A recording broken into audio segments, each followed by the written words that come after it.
2 Samuel 22 அதிகாரம் எடுத்து 4வது வசனத்தை வாசிப்போம். தாவீது ராஜா, துதிக்கு பாத்திரராகிய கர்த்தரை நோக்கி கூப்பிடுவேன், அதனால் என் சத்துருக்களுக்கு நீங்களாக்கி ரட்சிக்கப்படுவேன். அல்லேலூயா. தாவீது ராஜா தன்னுடைய கடைசி காலத்தில் சத்துரு, அந்த முதல் வசனம் இப்படி சொல்லுகிறது, கர்த்தர் தாவீதை அவனுடைய எல்லா சத்துருக்களின் கைக்கும் சவுலின் கைக்கும் நீங்களாக்கி விடுவித்த போது அவன் கர்த்தருக்கு முன்பாக பாடின பாட்டு. இன்னைக்கு தேவனுக்கு முன்னாடி நம்ம இருக்கிறோம், நம்முடைய வாழ்க்கை ஆண்டவரை பார்த்து சொல்லணும், துதிக்கி பாத்திரர். ஆண்டவர் எப்படிப்பட்டவரா? அவர் தேவனுக்கு ஒரு பேர் சொல்றார் பாருங்க, துதிக்கி பாத்திரராகிய கர்த்தரை நோக்கி கூப்பிடுவேன். தாவீது கிட்ட போய் கர்த்தர் எப்படிப்பட்டவர் அப்படின்னா, அவர் சொல்வார், என்னுடைய துதிக்கு அவர் பாத்திரர், அவர் தகுதியானவர், அவரை நான் துதிப்பதற்கு தேவன் தகுதியானவர். லேலூயா. நிறைய நேரங்கள்ல கட்சி கூட்டங்களுக்கு ஆட்களை கூட்டி கொண்டு போகிறார்கள், சாப்பாடு கொடுக்கறாங்க, சில நேரங்கள்ல 200 ரூபாய் கொடுக்கறாங்க, 500 ரூபாய் கொடுக்கறாங்க. என்ன அப்படின்னாச்சுன்னா, சிஎம் வருவாரு, அவர் வரும்பொழுது நீங்க எல்லாம் வாழ்க கோஷம் போடணும், கூட்டத்தில் நிக்கணும், ஒரு சாப்பாடு பார்சல் கொடுப்பாங்க, ஒரு 200 ரூபாய் கொடுப்பாங்க. அவன் அந்த சாப்பாட்டுக்கும் அந்த 200 ரூபாய்க்கும் வருகிற நபரை பார்த்து என்ன சொல்வாரு, இன்னைக்கு ஏடிஎம்கே கட்சியில இருந்து ஒருத்தர் வந்தா அங்கேயும் இந்த மனுஷன் போய் நிற்பான், நாளைக்கு டிஎம்கே கட்சியில இருந்து வந்தா அங்கேயும் இந்த மனுஷன் போய் நிற்பான். இவன் போடுகிற கோஷம் எல்லாம் எப்படிப்பட்டது அப்படின்னா, அந்த 500 ரூபாய்க்காக, அந்த 500 ரூபாய் முடிஞ்சு வெளியில வந்தோடனே இவனுக்கும் அதுக்கும் சம்பந்தம் இல்லை. ஆனா நாம் கர்த்தரை துதிக்கிறோம் என்றால் நம்முடைய தேவன் நாம் துதிக்கிற துதிக்கு பாத்திரர், தகுதி உள்ளவர். லேலூயா. அவர் நமக்கு தகுதி உள்ளவர். நமக்கு இங்க யாரும் பணம் கொடுத்து கூப்பிடல, பிரியாணி கொடுத்து கூப்பிடல, அன்பு நிமித்தம் நாமாய் வந்தோம். அல்லேலூயா. அவர் நமக்கு எதுவுமே தரல, அவருடைய அன்பு நம்ம இழுத்து கொண்டது, அந்த அன்பு நிமித்தம் நம்ம வந்தோம். அதனால தாவீது சொல்லுகிறார், தன்னுடைய உள்ளத்தின் ஆழத்திலிருந்து சொல்லுகிறார், துதிக்கு பாத்திரர். தேவன் எப்படிப்பட்டவர்னா, அவர் துதிக்கு பாத்திரர், நான் அவரை புகழ்வதற்கு அவர் தகுதி உள்ளவர். அல்லேலூயா. இன்னைக்கு நம்ம அதை சொல்லணும், நான் தேவனை நோக்கி துதிப்பதற்கு அவர் தகுதியுள்ளவர். எந்த மனுஷன் இத உள்ளத்துல உணர்றானோ அவன் ஆட்டோமேட்டிக்கா கர்த்தரை துதிக்க ஆரம்பிச்சிருவான். ஏன்னா அவனுக்கு தேவனுக்கு நீங்க எதையுமே கொடுத்து சந்தோஷப்படுத்த முடியாது. நீங்க எதையாவது கொடுத்து சந்தோஷப்படுத்த முடியுமா? நீ யோசிச்சு பாருங்க. எதையாவது கொடுத்து, அவர்கிட்ட என்ன இல்ல நீங்க கொடுப்பதற்கு? அவர்கிட்ட எல்லாமே இருக்கு. நாம் அனுபவிக்கிற எல்லாமே அவரிடமிருந்து வந்தது. வசனம் சொல்லுகிறது, காணிக்கை கொடுக்கும் போது கூட எப்படி கொடுக்கணும்னு சொல்லி வேதம் சொல்லுதுன்னா, உம்மிடத்தில் வாங்கி உமக்கு கொடுக்கிறோம். வேலை செய்வதற்கு பலனை யார் தான் தர்றா? கர்த்தர் தான் தருகிறார். அதுல சம்பாதிக்கல ஒரு பகுதியை கொண்டு வந்து ஆண்டவருக்கு என்ன செய்யறோம்? கொடுக்கிறோம். அவர் அதற்கு தகுதியுள்ளவர். நம்ம இங்க பாக்குறோம், தாவீது சொல்லுகிறார், என் துதிக்கு அவர் பாத்திரர், அதனால நான் அவரை நோக்கி கூப்பிடுவேன். அப்படி கூப்பிடுறதுனால என்னுடைய சத்துருக்களுக்கெல்லாம் நான் நீங்களாக்கி ரட்சிக்கப்படுவேன். அப்படின்னா மறைமுகமா தாவீது இங்க என்ன சொல்றாருன்னா, நான் எப்படி என் சத்துருக்களிடமிருந்து காப்பாற்றப்பட்டேன் அப்படின்னா, கர்த்தரை நோக்கி கூப்பிட்டேன், அவர் என்னை காப்பாத்தினார். லேலூயா. அவர் லஞ்சம் கொடுக்கல காப்பாத்துறதுக்கு. சில நேரங்கள்ல நம்ம பாக்குறோம், சில அரசியல்வாதிகள், நடிகர்கள், பெரிய பெரிய பிசினஸ்மேன், அவங்க எல்லாம் பாத்தீங்கன்னா தங்களை காப்பாற்றிக் கொள்வதற்காக ஆட்களை வைத்திருப்பார்கள், அடி ஆட்கள் வச்சிருப்பாங்க. அரசியல்வாதிகள் எல்லாமே கருப்பு பூனை படை வச்சிருப்பாங்க. அவங்க பாத்தீங்கன்னு சொன்னா ஒரு சஃபாரி போட்டிருப்பாங்க, கையில ஒரு AK அப்படி இப்படி இப்படி வச்சிருப்பாங்க. எங்க போனாலும் அவர்கள் நிற்பாங்க. பெரிய பெரிய பிசினஸ்மேன் எல்லாம் பாத்துக்கிட்டீங்கன்னா, அந்த பிசினஸ்மேன் நடந்து வந்தா வலது பக்கத்திலும் இடது பக்கத்திலும் ஆட்கள் நினைச்சுவாங்க போவாங்க. அவங்களால ஒரு இடத்துக்கு சுதந்திரமா போக முடியாது. இப்போ ஒருத்தரை இங்க இருந்துட்டு கங்கனாங்குளம் வரைக்கும் எந்த பாதுகாப்பும் இல்லாம போயிட்டு வாங்கன்னு சொன்னா அவரால் என்ன செய்ய முடியாது? போக முடியாது. ஆனா உங்களாலும் என்னாலும் எங்கு வேணாலும் சுதந்திரமா போகலாம். நம்ம சம்பளத்துக்கு ஆள் வைக்கல, பரலோகமே நம்மளை பாதுகாப்பதற்கு ஆள் வைத்திருக்கு. லேலூயா.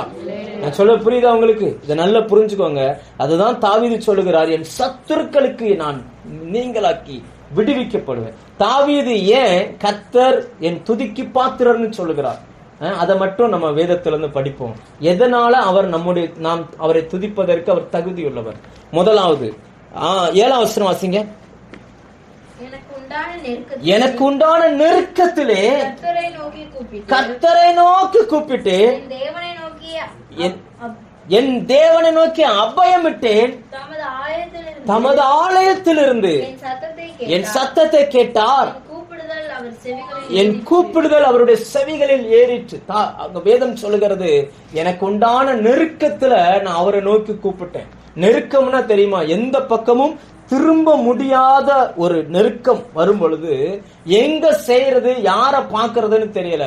கர்த்தரை நோக்கி கூப்பிட்டேன். அவர் சொல்லுகிறார், அவர் என் சத்தத்தை கேட்டார். முதலாவது நம்ம ஏன் அவரை துதிக்கணும்னா, நம்ம சத்தத்துக்கு மரியாதை கொடுக்கிறவர் அவர் ஒருத்தர் தான். அல்லேலூயா. ரெண்டு விஷயம். ஒண்ணு, நீங்க பேசுறத கேட்க ஒரு ஆள் வேணும். உங்க சத்தத்தை எப்பவுமே கேட்கறதுக்கு ஆள் ரெடியா இருக்க மாட்டாங்க. சில நேரம் உட்காந்து கேட்பாங்க, சில நேரம் எனக்கு வேலை இருக்கு, பேசாம போய் வாயை முடிட்டு கொஞ்சம் சும்மா கிடக்குறேன், எந்த நேரம் ஓலை பாயில நாய் மோண்ட அப்படி வந்துடும் இல்லையா? புரியுதா உங்களுக்கு? அப்ப பேசுறதை, நாம் பேசுகிறதை கேட்பதற்கு மனிதர்கள் தயார் இல்லை. பெத்த பிள்ளை தயார் இல்ல, கட்டின புருஷன் தயார் இல்ல, பெத்த தாய் தயார் இல்ல. ஆனா தேவன் நாம் பேசுகிறதை கேட்பதற்கு எப்பொழுதுமே தயாரா இருக்கிறார். அல்லேலூயா. ரெண்டாவது, நம்ம கிட்ட பேசுறதுக்கும் நிறைய பேருக்கு டைம் இல்ல. நம்ம கிட்ட உட்காந்து நீ சாப்பிட்டியான்னு கேட்கறது கூட நிறைய பேருக்கு நேரம் இல்லை. இப்ப எல்லாம் பயங்கர ஃபாஸ்ட்.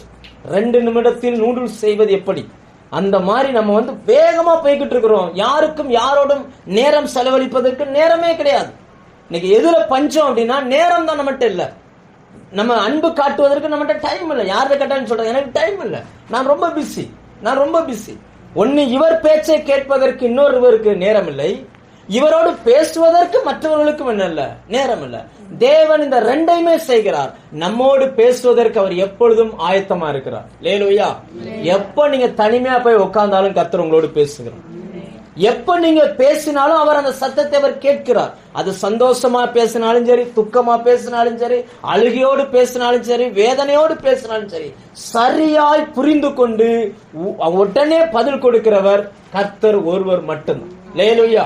அதனாலதான் தாவீது சொல்லுகிறார், என் துதிக்கு அவர் பாத்திரர், நான் அவரை புகழ்வதற்கு அவர் தகுதியானவர். ஏன்னா என் சத்தத்துக்கு அவர் மரியாதை கொடுக்கிறார். அல்லேலூயா. பூமியில சில நேரங்கள்ல மனுஷன்ட்ட பேசுறதுக்கு கெஞ்சணுங்க. மனுஷன்ட்ட பேச நம்ம என்ன செய்யணும்? ஐயோ, ஒரு போன் எடுக்க மாட்டாங்களே, போன் எடுத்து என்கிட்ட பேச மாட்டாங்களே அப்படிலாம் இருக்கும். சில நேரங்கள் அவங்களுக்கு டைம் இருக்காது, நம்ம போன் அடிச்சுட்டே இருப்போம். ஏதாவது ஒரு முக்கியமான விஷயம் சொல்லணும், நம்ம துட்டிப்போம். ஆனா அவங்க என்ன செய்ய மாட்டாங்க, அந்த பக்கம் இருந்து எந்த ரியாக்ஷனுமே வராது. சில நேரங்கள் வீட்டுல என்ன நடக்குன்றதை யாருக்குமே தெரியாது. எல்லாமே நம்மகிட்ட சொல்லணும்னு நம்ம நினைப்போம். ஒரு குறிப்பிட்ட வயசுக்கு அப்புறம் அந்த நபர்களோடு யாருமே பேசுவதற்கு விரும்புவதில்லை, அவர்கள் பேச்சை கேட்பதற்கு யாருமே விரும்புவதில்லை. ஆனா ஒன்று புரிந்து கொள்ளுங்கள், உங்களோடு பேசுவதற்கும் அவர் ஆயத்தமா இருக்கிறார், உங்கள் சத்தத்தை கேட்பதற்கும் அவர் ஆயத்தமா இருக்கிறார். அல்லேலூயா. அததான் தாவீது சொல்லுகிறார், என் நெருக்கத்திலே நான் அவரை நோக்கி கூப்பிட்டேன், அவரை நோக்கி அபயமிட்டேன், அவர் பரிசுத்த, அதாவது தேவ ஆலயத்திலிருந்து என் சத்தத்தை கேட்டார் அப்படின்றார். அல்லேலூயா. தேவனுடைய ஆலயம் எது அப்படின்னு கேட்டா நாமே அவருடைய ஆலயம். அப்ப நம்ம கிட்ட பேசுறதுக்கும், நம்ம கிட்ட அவர் பேசுறதுக்கும், நாம பேசுறதை அவர் கேட்பதற்கும் அவர் எப்பொழுதுமே ரெடியா இருக்கிறார். அல்லேலூயா. நிறைய நேரங்கள்ல பாத்தீங்கன்னா இதை நம்ம மறந்துருக்கோம். இதை மறந்துட்டு மனுஷன்ட்ட பேசுறதுக்கு நம்ம ஆசைப்படுகிறோம். அது தப்பு கிடையாது, பேசலாம். ஆனா குறிப்பிட்ட நாள்ல இந்த மனிதர்களுடைய அன்பு பொய்த்து போயிடும். ஒண்ணும் இல்லைன்றத ஆண்டவர் காமிச்சிருவார். ஒண்ணுமே இல்லடா, இதுக்குத்தான் இவ்வளவு ஏங்குறியா அப்படின்றது. அல்லேலூயா. நான் சொல்ல உண்மையா இல்லையா? உங்க வாழ்க்கையில கொஞ்சம் யோசிச்சு பாருங்க. ஒரு மனுஷன், இதெல்லாம் நீங்க நடைமுறையில நீங்க அனுபவிக்கணும். தாவீது அப்படி அனுபவித்த நபர். தாயினுடைய அன்பு, தகப்பனுடைய அன்பு, உடன் பிறந்தவர்களுடைய அன்பு, தோழர்களுடைய அன்பு எல்லாமே ஒரு நாள்ல விட்டுட்டு போயிருங்க. தாவீதோடு கூட இருந்த, நீங்க சங்கீதங்களை படிச்சு பாருங்க. ஒரு இடத்துல சொல்லுகிறார், என்னோட அப்பம் புசித்தவன் குதிங்கால எனக்கு நேரா தூக்குறான் அப்படின்றார். 2 பேரும் ஒரு தட்டுல சாப்பிட்டு இருக்கிறாங்க. இப்ப அவன் இவருக்கு என்னவா மாறிட்டாரு, எதிரியா மாறுகிறான். இப்படிப்பட்ட உலகத்துல நம்ம வாழ்ந்துகிட்டு இருக்கோம். பேப்பர் எடுத்து பாருங்க, பக்கம் திருப்பின உடனே கணவனின் தலையில் கல்லை போட்ட மனைவி, அதான் நியூஸ் வருது. அடுத்து மனைவிக்கு விஷம் கொடுத்த கணவன், பிள்ளையை வெட்டி பிரிட்ஜில் வச்ச தாய், இப்படி எல்லாம் வருது. இதெல்லாம் நியூஸ்ல வந்துகிட்டு இருக்குது. இப்படிப்பட்ட உலகத்துல நம்முடைய வார்த்தைக்கு மரியாதை கொடுக்கிற ஒரு தெய்வம் நம்மோடு பேசுகிறவர். அல்லேலூயா. அப்ப நமக்கு ஒரு தேவன் இருக்கிறார். அது பேசாத கல்லோ மரமோ கிடையாது, பேசுகிறவர், நம்முடைய சத்தத்தை கேட்கிறவர், எப்பொழுதும் நம்ம கூடவே டைம் செலவு பண்ணுவதற்கு அவர் ரெடியாவே இருக்கிறார். அல்லேலூயா. இல்லையா? உண்மைதானே? ஒரு பிரசங்கம் ரெடி பண்ணணும்னா 10 மணி நேரம் நம்ம மெடிடேட் பண்ணணும். 10 மணி நேரம். அப்பனா தான் என்ன சொல்றது, அது ஒவ்வொரு ஆளுடைய கெப்பாசிட்டியை பொறுத்து. ஒரு பிரசங்கம் பண்ணணும்னா கிட்டத்தட்ட 10 தடவைக்கு மேல நமக்கு நாமே என்ன செய்யணும். சில சொல்லுவோம் மண்டேல தனியா ஆபீஸ ஓபன் பண்ணி அவன் மட்டுமே வேலை செஞ்சுக்கிட்டு இருக்கான் அப்படின்ற மாதிரி நமக்கு நாமே பேசிக்கிட்டு இருக்கணும் 10 மணி நேரம். அப்ப இந்த 10 மணி நேரம், ஒரு அரை மணி நேரம் மெசேஜ் கொடுக்கறதுக்கு 10 மணி நேரம் செலவு பண்ண வேண்டி இருக்குது. அந்த 10 மணி நேரமும் நம்ம கூடவே இருந்து ஆண்டவர் சொல்லி கொடுக்கிறார். இது இப்படி பேசணும், இப்படி பேசணும், இப்படி பேசணும், இங்க செய்யணும். நான் சொல்றது புரியுதா? உங்களுடைய சிந்தனை மண்டலத்தோடு கர்த்தர் வேலை செய்கிறார். அல்லேலூயா. முதல் காரணம் ஏன் தேவன் துதிக்கு பாத்திரர் என்றால் அவர் என் சத்தத்துக்கு மரியாதை கொடுக்கிறார். சொல்லுங்க, என் சத்தத்துக்கு சொல்லுங்க, என் சத்தத்துக்கு மரியாதை கொடுக்கிறார். உங்களுக்கு மரியாதை கொடுக்கிறவர் அவர் ஒருத்தர் மட்டும்தான். மீதி யாருமே என்ன செய்ய மாட்டாங்க. உங்கள்கிட்ட பேசுறதுக்கும் அநேக நேரங்களில் விரும்புவதில்லை, உங்கள் சத்தத்தை கேட்பதற்கு அநேக நேரங்களில் ஏன்னா அப்படிப்பட்ட உலகத்தில் நாம் வாழ்கிறோம். இரண்டாவது, அவர் ஏன் அப்படி சொல்லுகிறார்? 18வது வசனம், என்னிலும் பலவான்களா இருந்த என் பலத்த சத்துருவுக்கும் என் பகைஞனுக்கும் என்னை விடுவித்தார். இரண்டாவது, என்னை காப்பாற்று, என்னை விடுவித்தார். எனக்கு விரோதமாய் எழும்பின என்னிலும் பயங்கரமான, என்னிலும் பலமான சத்துருவுக்கு என்னை என்ன செஞ்சிருக்காரு? விடுவித்திருக்கிறார். அல்லேலூயா. உங்களை விட கீழான ஆளை நீங்க ஜெயிச்சிடலாம், உங்களோட மேலான ஆளை நீங்க எப்படி ஜெயிப்பீங்க? இப்ப நீங்க 100 ரூபாய்க்கு வேலை செய்றீங்க, உங்களுக்கு பிரச்சனை 10 ரூபா தானா, அதை ஈஸியா நீங்க ஜெயிச்சிடலாம்.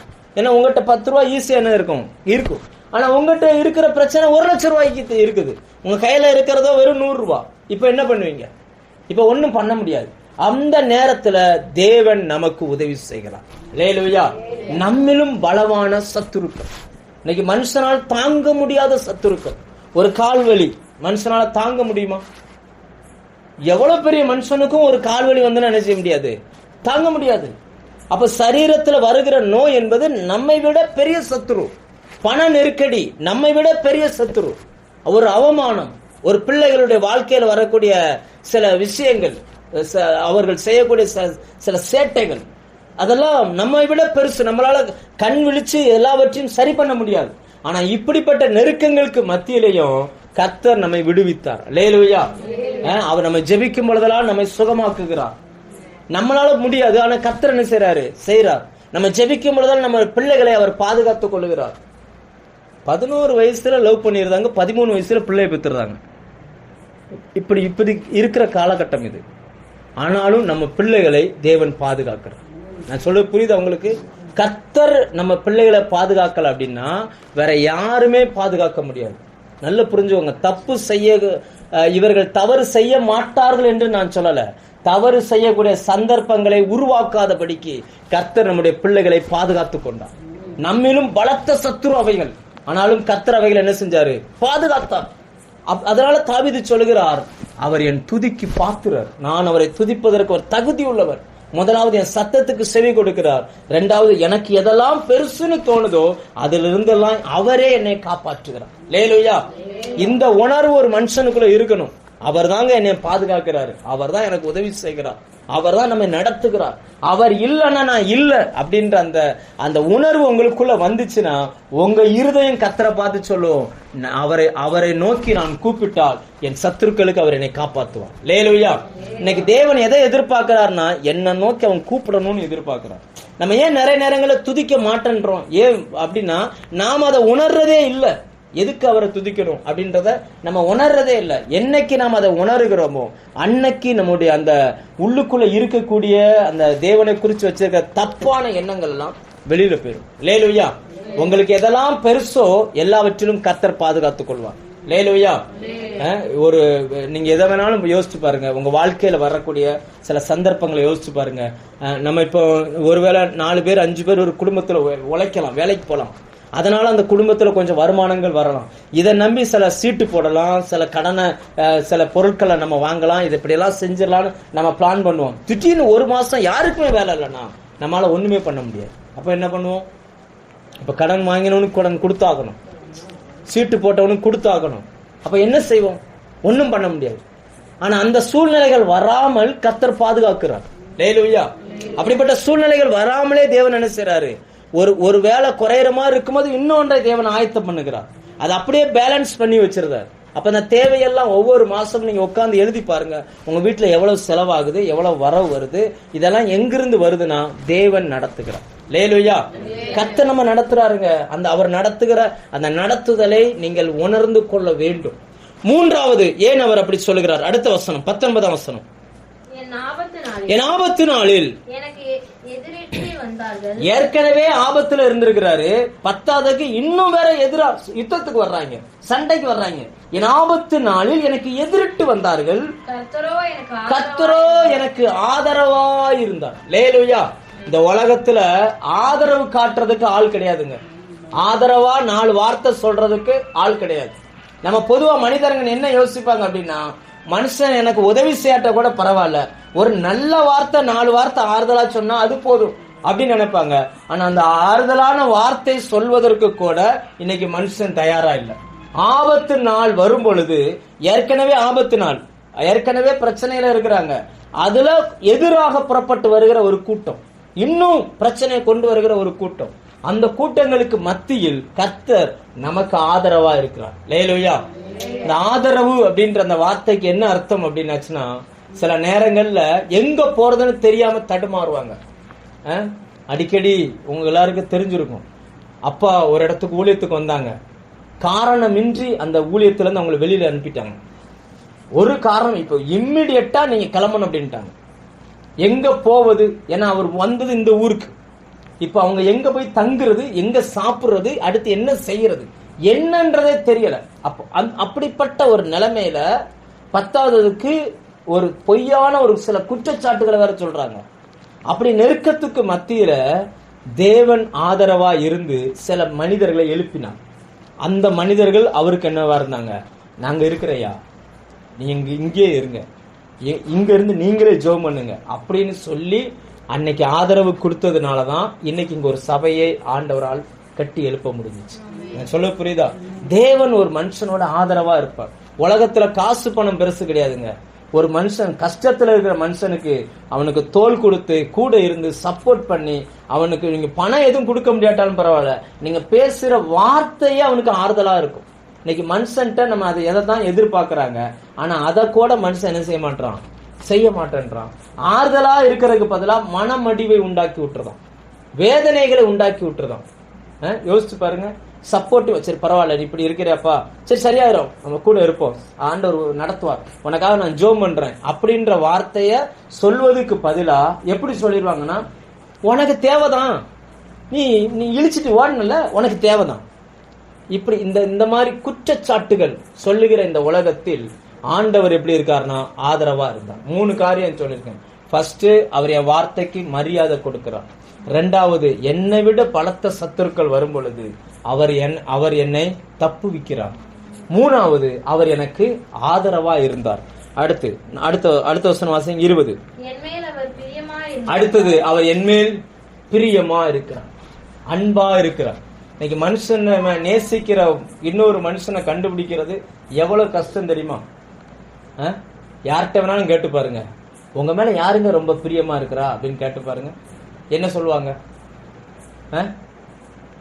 யாரு பிரியமா இருக்கிறா, எப்ப சாவன்னு நினைச்சுக்கிட்டு இருக்காங்க. உண்மையா இல்லையா? கேளுங்க. யாரு? ஏன்னா காசு பணம் இருக்கிற வரைக்கும் தான் மரியாதை. உங்க சரீரம் நல்லா வேலை செய்யற வரைக்கும் தான் உங்களுக்கு மரியாதை. நீங்க ஒரு இடத்துல வேலை செய்றீங்கன்னா உங்க சரீரம் நல்ல வேலை செய்யற வரைக்கும் தான். உங்களுக்கு கொஞ்சம் சரீரம் பலகீனமாகி அடுத்த நபர் நல்ல வேலை செய்யற நபர் வந்தா உங்களை ஓரம் கட்டிடுவாங்க. உங்க கிட்ட இருந்து பணம் ஒன்றை எதிர்பார்க்கிற வரைக்கும் தான் உங்களுக்கு மரியாதை. அது இல்லைன்னா உங்களை என்ன செஞ்சிருவாங்க? ஓரம் கட்டிடுவாங்க. இப்ப அவங்ககிட்ட போய் என் மேல பிரியம் காட்ட யார் இருக்கா? யாருமே கிடையாது. இன்னும் சொல்ல போனா நாமளே நம்ம மேல பிரியமா இருக்க மாட்டோம். நாமளே நம்ம மேல என்ன செய்ய மாட்டோம். சில நேரங்கள கோவிச்சுக்கிட்டு நாமளே சாப்பிட மாட்டோம். கோவிச்சுக்கிட்டு நம்மளே தூங்க வேண்டிய நேரத்துல தூங்க மாட்டோம். காலையில எந்திரிச்சு ஜெபம் பண்ணணும். ஆனா ஏன்னா நம்ம மேல நமக்கு என்ன இல்ல, விருப்பம் இல்லை. என்ன வாழ்க்கை, நம்ம இப்படி இருந்து இனி என்ன செய்ய போறோம், யாருக்காக வாழணும், நம்மளை பார்த்து இப்படி பண்ணிட்டாங்க. நான் சொல்ற இதெல்லாம் மனுஷனுக்கு வரக்கூடிய சாதாரண உணர்வுகள். ஆனா தாவீது சொல்லுகிறார், அவர் என்மேல் பிரியமா இருக்கு. அல்லேலூயா. அவங்க யோசிச்சு பாருங்க, அவர் எனக்கு நன்மை செய்யறதுக்கு என்கிட்ட எந்த தகுதியுமே இல்லை. அவர் என்கிட்ட இருந்து எதையுமே எதிர்பார்க்கல. ஆனா அவர் எப்படி இருக்காராம்? என் மேல பிரியமா இருக்கிறார். சில நேரங்கள்ல பாத்தீங்கன்னா பிள்ளைய வளர்க்குறாங்க பெத்தவங்க.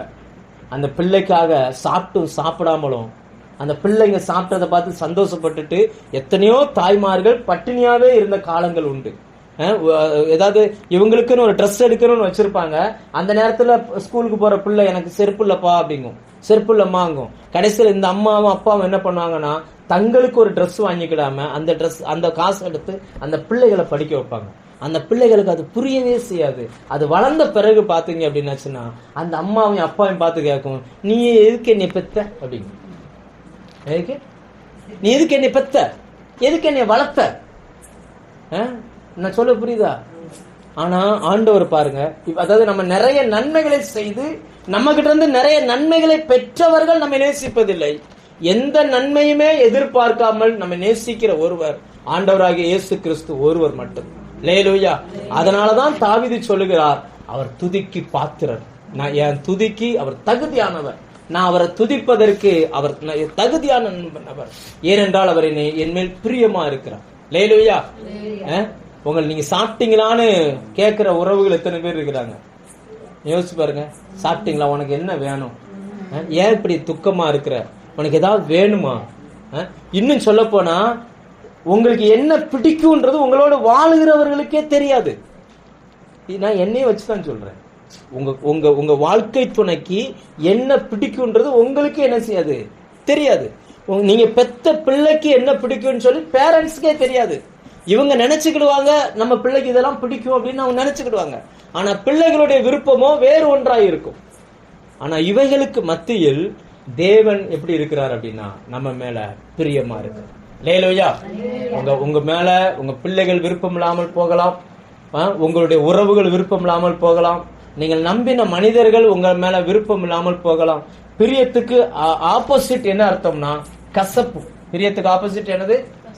ஆமா, அன்பா பேசுறது வேற, கடமைக்கு பேசுறது வேற, கடுகடுத்து பேசுறது வேற, இல்லையா? சாப்பிட்டியா அப்படின்னா இதுக்கு அர்த்தம் என்னது? கடுகடுத்து பேசுறது. சாப்பிட்டியாமா, இதுக்கு பேர் என்னது? இது அன்பா பேசுறது. சாப்பிட்டியா, இது கடமைக்கு. நான் சொல்ல புரியுதா? நம்ம பேசுகிற அந்த டோன்லயே வித்தியாசம் இருக்குது. ஆனா தேவன் நம்ம மேல பிரியமா இருக்கிறார். எப்பவுமே அவர் அந்த பிரியமா பேசினாலே நமக்கு பேசிக்கிட்டே இருக்கணும் போல தோணும், இல்லையா? கட்டுப்படுத்தி பேசுறாங்கன்னா நமக்கு என்ன தோணும்? முதல்ல அந்த இடத்துல நிக்க கூட, எங்கேயாவது எஸ்கேப் போய் ஓடிடணும். தேவன் நம்ம பிரியமா இருக்கிறார். அடுத்து அதே வசனத்தை திரும்ப வாசிங்க, 20ஆம் வசனம். என்மேல் பிரியமா இருந்தபடியால் விசாலமான இடத்திலே என்னை கொண்டு வந்தார், என்னை தப்புவித்தார். அல்லேலூயா. எனக்கு விசாலமான இடத்தை கொடுத்தார், என்னை தப்புவித்தார். அல்லேலூயா. நம்ம இன்னைக்கு நெருக்கத்துல இருந்த காலங்கள் உண்டு, தேவன் நமக்கு விசாலமான இடங்களை கொடுத்திருக்கிறார். அல்லேலூயா. கொண்டு வந்து நம்மை விசாலமான இடத்துல கொண்டு வந்து யாரும் நம்மை அணுகாதபடிக்கு நம்மை தப்புவிக்கிறார். அல்லேலூயா. ஒரு கைப்பிடி இடங்கூட சொந்தம் இல்லாமல் இந்த பகுதிக்கு ஊழியத்துக்கு வந்தார் எங்க அப்பா.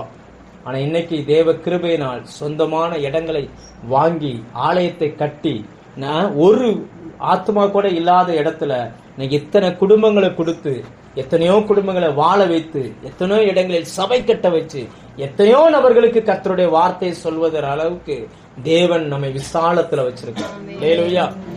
நமக்கு எல்லாருக்குமே தெரியும், இங்க இருக்கிற எல்லாத்துக்குமே தெரியும், ஆரம்பத்துல போட்ட அந்த செட்டு, அந்த அது என்ன ஊரு இப்ப கேரளால, அந்த எஸ்டேட் என்னன்னா தென்மலை எஸ்டேட்ல அந்த சர்ச்சுக்கு போடுறதுக்கு வாங்கின சீட்டுல மிச்சமானதை தான் எடுத்துட்டு வந்து இங்க போட்டாங்களாம்.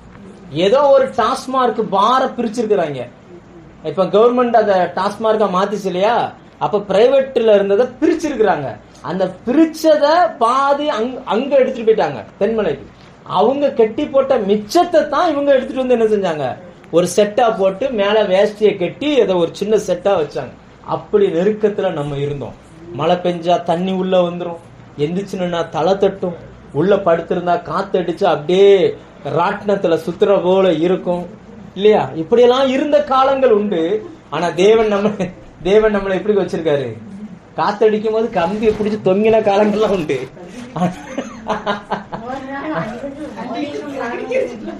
ஆனா இன்னைக்கு பாருங்க, கர்த்தர் நமக்கு விசாலமான இடத்தை கொடுத்திருக்கிறார். ஹல்லேலூயா. விசாலமான இடத்தை கொடுத்துட்டு யாரும் நம்மை அணுகாதபடி அவர் நம்மை தப்பு வித்திருக்கிறார். அதனாலதான் தாவீது சொல்லுகிறார். யோசிச்சு பாருங்க, தாவீதினுடைய ஆரம்ப காலம் எப்படின்னா, உளையான சேற்றிலும் குழியிலும். அந்த நாட்கள்ல ஆடு மேய்க்கும் போது என்ன பண்ணுவாங்கன்னா, தண்ணி கிடையாது, மலைகளும் மேடு உள்ள இடம் தானே, அதனால பெரிய குழிய தோண்டுவாங்க, தண்ணிக்காக குழி தோண்டுவாங்க. சில நேரங்கள்ல குழி தோண்டி அந்த ஆட்டுக்கு தண்ணி எடுத்து கொடுத்துட்டு அந்த குழிக்கு மறைவிலேயே இவங்க என்ன பண்ணிக்கிடுவாங்க, அந்த அந்த தோண்டி இருக்க மறைவிலேயே இவங்க தங்கிக்கிடுவாங்க. அப்படிப்பட்ட அந்த குழிகள், நிறைய குழி தோண்டுவாங்க, சில இதுல தண்ணியே இருக்காது.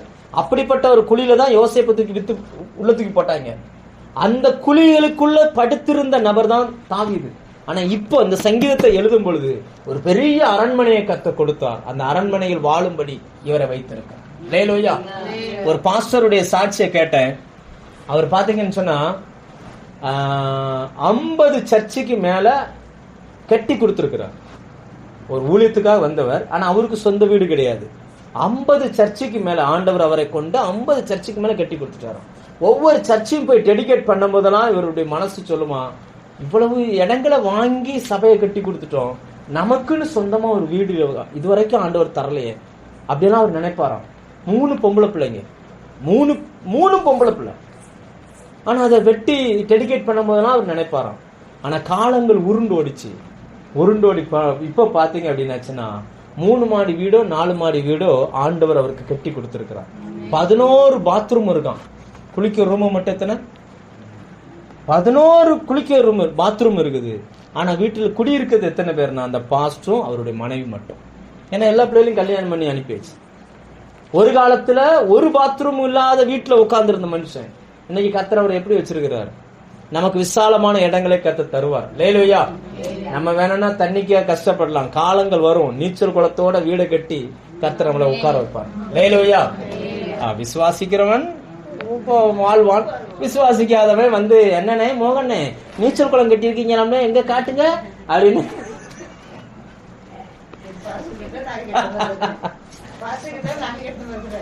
இல்ல. நான் என்ன சொல்றேன்னா, கர்த்தர் நிச்சயமா நமக்கு தருவார். ஹல்லேலூயா. ஏன்னா தேவன் நமக்காக வைத்திருக்கிற வாழ்க்கை எப்படிப்பட்டதுன்னு நாம கற்பனை பண்ணி பார்க்க முடியாத அளவுக்கு பெருசு. அவர் விரும்புகிறார், நம்ம விரும்பல, அவர் விரும்புகிறார். ஏன்னா அப்படிப்பட்ட ஒரு வாழ்க்கைக்கு தான் நமக்கு விலை கொடுத்திருக்கிறார். இப்படிப்பட்ட வாழ்க்கை வாழணும்னு சொல்லி அந்த வாழ்க்கைக்கான எல்லா விலையுமாய் அவர் சிலுவையில கொடுத்திருக்கிறார். ஆனா நம்ம தான் சில நேரத்துல என்ன பண்றோம் அப்படின்னா, என்ன தெரியாமலே நம்ம என்ன செஞ்சுட்டு இருக்கோம், இந்த வாழ்க்கை போதும் நம்ம போய்கிட்டு இருக்கோம். தேவன் காலங்களை மாற்றுவார். நான் ஒரு 11 பாயிண்ட் பைபிள்ல இருந்து எடுத்துட்டு வந்தேன். ஒரு 5 பாயிண்ட் சொல்லி இருக்கிறேன், மீதி இன்னொரு நாள் பார்ப்போம். என்னெல்லாம் சொல்லியிருக்கேன் சொல்லுங்க பார்ப்போம். ஏன் தாவீது தேவனை துதிக்கு பாத்திரர் என்று சொல்லுகிறார் அப்படின்னா, முதல் பாயிண்ட் என்ன சொன்னேன், அவர் நம்முடைய சத்தத்துக்கு மரியாதை கொடுக்கிறார். என்னோடு பேச விரும்புகிறார், என் பேச்சை அவர் கேட்க விரும்புகிறார். அதனால அவர் நான் துதிப்பதற்கு அவர் தகுதியானவர். 2வது பார்த்தோம், என்னை விடவும் பலத்த சத்துருவுக்கு என்னை அவர் விடுவிக்கிறார். என்னை அவர் என்ன செய்யறார், என் பகைஞருக்கு என்னை விடுவிக்கிறார், என்னை ரிலீஸ் பண்ணுகிறார். அந்த ஆபத்து எனக்கு வரும் பொழுதெல்லாம் அதுல இருந்து என்னை அவரே காப்பாற்றுகிறார். ஹல்லேலூயா. ஒரு பல்லு வலிக்கு மனுஷனால பதில் சொல்ல முடியாது. எவ்வளவு பெரிய மனுஷனா இருந்தாலும் ஒரு பல்லு வலி வந்துச்சுன்னா அந்த பல்லு வலிக்கு என்ன செய்ய முடியாது, பதில் சொல்ல முடியாது, ஒண்ணுமே செய்ய முடியாது. சுத்தி இருக்கிற சவுண்ட் எல்லாம் தலைக்குள்ள போய் ஒரு மாதிரியா இருக்கும். யாராவது அந்த நேரத்துல நொய்னு பேசிட்டாங்கன்னா எதையாவது தூக்கி அடிச்சிருவோமான்னு தோணும், அவ்வளவு கட்டுப்பு வரும். ஆனா அதில் இருந்து தேவனே நம்மை விடுவிக்கிறார். ஹல்லேலூயா. நான் சொல்றது உண்மையா இல்லையா? உண்மை. அடுத்து 3வது பாத்தீங்க அப்படின்னாச்சுன்னா, கர்த்தர் எனக்கு ஆதரவா இருக்கிறார். யார் உங்க கூட நின்னாலும் சரி, யார் உங்களை விட்டு போனாலும் சரி, கர்த்தர் நம் மீது ஆதரவா இருக்கிறார். நமக்கு எப்பவுமே அவர் ஆதரவா இருக்கிறார். எப்பொழுதுமே நம்ம தட்டி கொடுக்கிறார், நம்மை மோட்டிவேட் பண்ணுகிறார், நம்மை உற்சாகப்படுத்துகிறார். அடுத்த எல்லைக்கு நம்மை கொண்டு போவதில் அவர் ரொம்ப தீவிரமா இருந்து செயல்படுகிறார். 4வது பார்த்தோம், நம்ம மேல பிரியமா இருக்கிறார். ஹல்லேலூயா. நம்ம மேல அன்பு காட்டுவதற்கு அவர் ஒருவர் தான் இருக்கிறார். அவருடைய அன்பு வித்தியாசம் இல்லாதது. ஆண் என்றும் பெண் என்றும் இல்லை, கருப்பென்றும் வெள்ளை என்றும் இல்லை, பணக்காரர் என்றும் ஏழை என்றும் இல்லை, எப்பேற்பட்டவனா இருந்தாலும் கூப்பிடுகிற எவனுக்கும் அவர் அன்பு காட்டுகிறார். கடைசியா நம்ம பார்த்தோம் 5வது பாயிண்ட், அவர் என்னை விசாலமான இடத்துல கொண்டு வந்து என்னை தப்புவிக்கிறார். அல்லேலூயா. அதனால தாவீது சொல்லுகிறார், என் துதிக்கு அவர் பாத்திரர், அவர் தகுதியானவர், நான் அவரை துதிப்பதற்கு அவர் தகுதியானவர். இதெல்லாம் அவர் வாழ்க்கையில அனுபவிச்சிருக்கிறார். அல்லேலூயா. இன்னைக்கு நாம எப்படி இருக்கிறோம் யோசிச்சு பாருங்க. நம்ம வாழ்க்கையில இது எல்லாமே நம்மளும் அனுபவிச்சுக்கிட்டு இருக்கிறோம். அனுபவிக்கலையா? நம்ம சத்தத்தை அவர் கேட்கிறாரா? ஒரு கலெக்டர்கிட்ட போய் மனு கொடுக்கணும்னா நீங்க முதல்ல வெளியில உட்காந்து மனு எழுதணும், அப்புறம் போய் கியூல நிக்கணும், அடுத்து பியூன் வந்து அந்த டயத்துக்கு கூப்பிடுவார், உள்ள போகணும். நீங்க சொல்றதெல்லாம் அவரு கேட்க மாட்டாரு, அவரு சொல்றதுக்கு நீங்க பதில் சொல்லணும், அவ்வளவுதான். ஒரு 2 நிமிஷம் அல்லது 3 நிமிஷத்துல அந்த மனுவை கொடுத்துட்டு வெளியில வந்துடணும். ஒரு 3 நிமிஷம் நின்று பேசுறதுக்கு நாம் ஒரு நாள் முழுக்க அதுக்கு என்ன செய்ய வேண்டியிருக்கு, நேரம் செலவழிக்கணும். ஆனா மணிக்கணக்கா நீங்க பேசுறதுக்கு கர்த்தர்கிட்ட பேசுறீங்க. வானத்துக்கும் பூமிக்கும் சொந்தக்காரர் அவர், எந்த ரேட்டும் பேசுவதில்லை. நீங்க இரவுல கூப்பிட்டாலும் பகல்ல கூப்பிட்டாலும் சமைச்சுக்கிட்டு இருக்கிற கூப்பிட்டாலும் குளிச்சுக்கிட்டு இருக்கிற கூப்பிட்டாலும் இம்மிடியட்டா அவங்க சத்தத்துக்கு பதில் கொடுக்கிறார். அவர் உடனே கன்சிடர் பண்ணுகிறார். உடனே உங்களை இரவும் பகலும் பாதுகாக்கிறார். உங்க மேல ஆதரவா இருக்கிறார், பிரியமா இருக்கிறார். எல்லாவற்றுக்கும் மேல விசாலமான இடங்களை உங்களுக்கு தருகிறார். அல்லேலூயா. வாழ்க்கையில எதெல்லாம் நெருக்கமா நீங்க அனுபவிக்கிறீங்களோ இது எல்லாத்தையும் கர்த்தர் விசாலமாக்குவார். பூமியும் அதன் நிறைவும் கர்த்தருடையது. அல்லேலூயா. கர்த்தர் நமக்கு நல்ல விசாலமான இடங்களை கர்த்தர் உங்களுக்கு தருவார். இந்த வீட்டு பிள்ளைகளுக்கு தருவார். வேலையில விசாலமான வாய்ப்புகளை கர்த்தர் தருவார். பொருளாதாரத்துல அடுத்த டிஜிட்டுக்கு போகும். இப்போ 3000 சம்பளம் வாங்குறீங்கன்னா அடுத்த வருஷம் அது எத்தனை ஆயிரமா மாறும்? இப்ப 3000 வாங்கினீங்கன்னா அடுத்த மாசம் எத்தனை ஆயிரமா மாறும்? அடுத்த டிஜிட் 30, டைரக்ட் 30. அல்லேலூயா. ஏன்னா நம்ம நம்புறது சுகன் டாக்டர் அல்ல, நம்ம நம்புறது நம்முடைய பரம தகப்பன. அல்லேலூயா. அவர் நமக்கு தருவார். அல்லேலூயா. வசனம் சொல்லுங்க, வானத்தையும் பூமியையும் படைத்த கர்த்தரிடத்திலிருந்து உங்களுக்கு ஒத்தாசை வரும். நீங்க விசுவாசிங்க, கர்த்தர் தருவார். அல்லேலூயா. தேவன் நமக்கு தருவார், விசாலமான இடங்களை தருவார். ஒரு வேலைக்காக ஏறி இறங்குறீங்களா, அநேகருக்கு வேலை கொடுக்கிற அளவுக்கு உங்களை ஓனரா கர்த்தர் மாத்தி வைப்பார். உங்களை அப்படி உயர்த்தி கர்த்தர் கொண்டு வந்து என்ன செய்வாரு, வைப்பார். ஏன்னா அவர் விசாலமான இடங்களை நமக்கு தருகிறவர். அவர்கிட்ட தான் இருக்குது எல்லாமே. பத்தாவதுக்கு அவர் நம்ம மேல ஆதரவா இருப்பார், நம்மை தப்பு வைப்பார். ஜெபம் பண்ணுமா? கண்களை மூடுங்க. கண்களை மூடி ஜெபிப்போம்.